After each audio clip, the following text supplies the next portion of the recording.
Hey everybody, how's it? Aloha. Yeah, busy today. I'm just enjoying myself right now, and I've got downtime. I actually did make it out in the water, believe it or not, for about 20 minutes. I just needed to paddle out because it's been so big. At least there's a little window before the next swell comes in a couple days. So I just paddled out, got wet, feel completely vitamin D saturated and ready to go again. Anyhow, Pliny. Okay, I did a video on him earlier in this journey that I'm on, and he is of the new generation of absolutely amazing guitarists, arrangers, composers that are coming to the top. This is an instrumental, so there's the guys that are like Pliny and also Jakub Zajtecki. If I say that wrong, clear me out. And so many other, the other one that I did, Owane, I don't know if I pronounced his name right, please correct me. And I'm just so excited for this new generation of composers. I mean, they've been doing work for quite a few years, but I'm just being brought attention to it through this channel. And I want to thank you guys so much for asking. So a friend of mine said, or asking me to check out these acts. A friend of mine said, hey, listen, you need to check out this track because it's got some of that chug that you kind of like in there in some of the more of the prog metal stuff that we've been listening to here. So this is Pliny. The song is called Cascade. I want to thank everybody for hanging in there. If any advertisements run, it's just a copyright claim by the publisher. Headsets, AKG, 240, links below. And thanks in advance if you guys decide to buy me a cup of coffee because, it's not monetized here. So anyhow, that's my story and I'm sticking to it. Let's do this. All right.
Okay, I'm going to make my first stop here, and once again, if you've never done this and you're with me on the first time on this ride, I just make stops where I feel there's going to be a change, say a little bit of, kind of bringing the Decomposer attitude into this.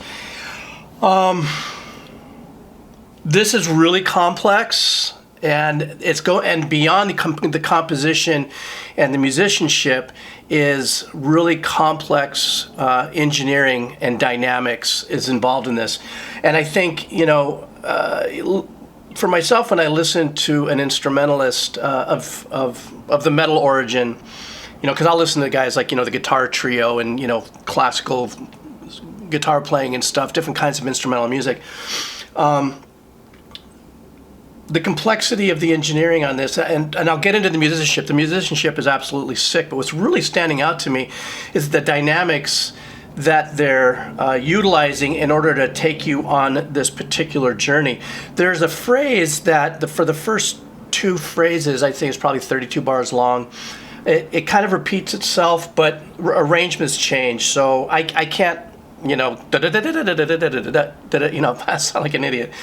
But I can hear that the one chunk or that one phrase that they have is underneath a little bit, and then they decide to take that phrase and he plays it again, and this time it stands out in the editing point of view, where it's really, really hard stops and everything like that, and really locked in with the kick, and it creates that cool space. Because at the very beginning, obviously this is a layered piece, and Pliny, with his arrangements and stuff, he has multiple things happening outside of what I'm feeling first is the chug and the actual riff that he's playing. But then you listen deeper, and he's got these swimming melodies that are happening in a counterpoint.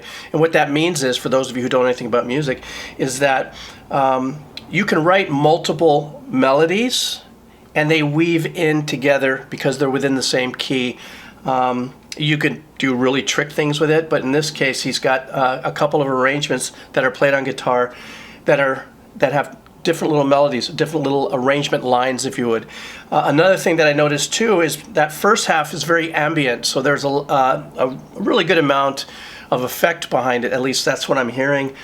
Some timed digital delay. For those of you who've heard me say this before, you can actually time the beats per minute of a digital delay so it plays into the rhythmic arrangement.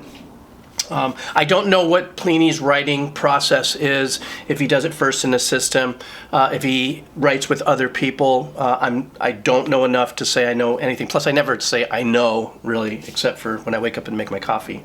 I know what it's going to taste like, and even then. Anyhow, I digress. Now, this last little change that started happening before what seems to be a melody is I did hear some percussive digital arpeggiations going on. Some of it was really super high 30-second style hi-hats that you might hear in some hip-hop or EDM style music, and some other things that are holding a very light tempo that are not drum oriented. So it really seems to me thus far that Pliny, as a composer, as an arranger, is being very dynamic with the uses, and he's being very liberal. He's not dedicating himself to being a purist to a specific way of what he's doing, drums, guitar, bass, and that's it, or anything of that nature. He's bringing in these elements right now, and I'm overwhelmed. And the guitar, and another thing too, that little passage where they're doing the riffs, but then he has the dynamics that he does, the quick da-da-da-da, da-da-da-da, that he cuts out, or little palm mutes and things that he does that brings out the nuance of guitar playing beyond just playing the notes, taking all these chances in the arrangements that so far are just yielding pretty crazy stuff so far. So let's go back a little bit and let's keep her going.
All right, for this stop,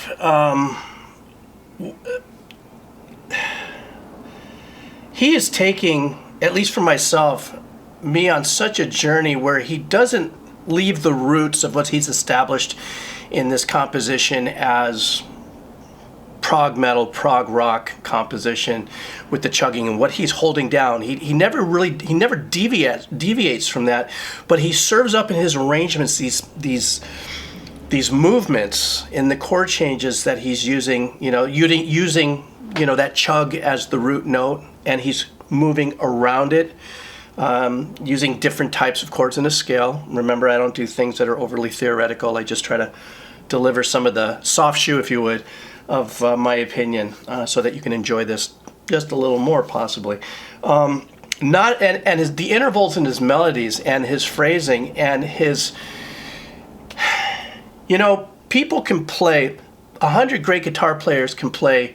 Let's say I pulled out 8 bars of his melody, and 100 great guitar players can play it, but only he can get the feeling and the vibe out of this, just as Steve Vai, just as Robin Ford, just as any musician. It's really in the hands. It's in the expression. It's how you play your instrument. So true for the drums, so true for the bass, and anything else. And he has got such an emoting, soulful way of playing. And even in some of the runs that he does, he starts off, it seems like, with straight up, picking into hybrid, into legato, and it feels right. It's flowing. It's not trying to be overly, really super tight, even on the runs and stuff. And you could feel that, and that's really super cool. Once again, they don't diverge from taking us through that glide of being very ambient with a lot of reverb and some of the arrangements and stuff, to taking us into a real dry driven pattern. And I think that's what really sticks out for me, is that the chugging that's going around in the back still is very abrupt and still doing its thing, but by delivering this other bit of ambient composition to it, for me, it's this is, to me, kind of, I'm going to have to listen to this track quite a few times to really absorb what's going on here. But on the first listen, this is really, really super cool, real super dynamic, and harsh yet graceful arrangements and stuff that's really speaking to me. All right, let me go back a little bit and see if I can't finish this.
right, that did it for me, man. That was just that ending, though. That ending. Did you see how everything tailed off? You know, for those of you who are just listening to music, you're not musicians or engineers or anything. That tailing off of the digital delay, really super cool. If you have your headsets on, obviously it goes left, right, and it's also timed. Now, okay. So it really sounds like there are, at the build-up and towards the end of this, now there are some synth pads that are holding down the more of a grandiose ending to this. Sorry, dude. More of a grandiose ending to that with the synth pads that were going on. And there was also some arpeggiations, some toned arpeggiations.